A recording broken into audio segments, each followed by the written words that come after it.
سأخبركم قصة ربما لم تسمعوها قط في حياتكم. ما هي القصة؟ قط وليس بس.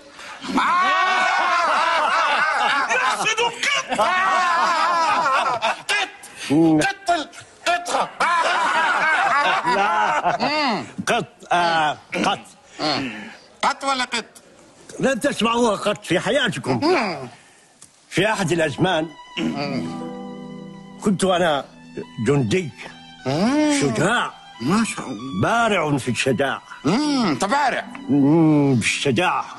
وإذا في أحد الحروب مع الفرنجة. كنت تحارب. نعم. كنت فارس. نعم. أنا كنت مع الجند بالميمنة أم بالميسرة؟ لا، لقد كنت في المؤخرة. مكان جميل، مكان جميل يقيك من الممات في بداية الحرب. لا، لقد مات الجيش كله. لقد مات الجيش كله. وإذا بي أنا لوحدي، وحيدا بين هذا الجثث. نعم، الجثث والدماء ورائحة الموت. وإذا رائحة الموت. الفرنجة يا أخي ما بك. الموت له رائحة؟ وإذا رائحة الجثث من آثار الموت. من آثار الموت. تفهمها كما تفهمها. ليفهم المشاهد مش أنا. بقيت وحيدا. بقيت عزيز وحيدا وخائفا ومختبئ من بين الجثث. بس رأسي ظاهر. كما الحية. نعم، كما الجربوع. أنا رقيتك. إذا بالفرنجة يمسكونني أسيرا. فقلت لهم اتركوني. قالوا لي أنت تعبد الأصنام. قلت بلي. نعم. لكي يفهم الفرنجة. قلت لهم بلي.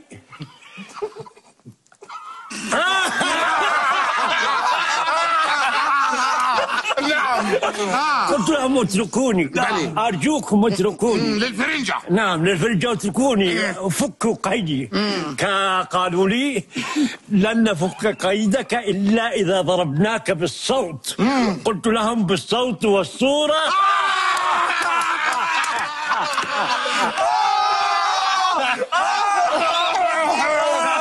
نأخذ الجثث أكيد. وإذا بالجيش قعد وصحى وحاربنا مرة أخرى. أتعلم لماذا كنت أضحك للتو؟ لا. في نفس هذه المعركة كنت بجانبك. إذا كنت في المؤخرة. نعم، في المؤخرة. وقتلت. نعم، وسمعتك قمت من الضحك. جاءني أحد الفرنجيين.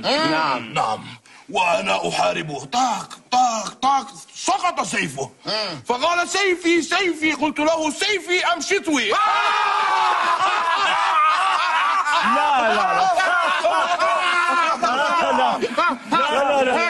لا والله. تاجر وكافر قبيح. لا تضرب نفسك بالنعال. نعم، لقد سألني ولدي عن عزاك. سألني هل عزيت؟ قلت له لا، على الزعتر. زيت وزعتر. لا أعرفه.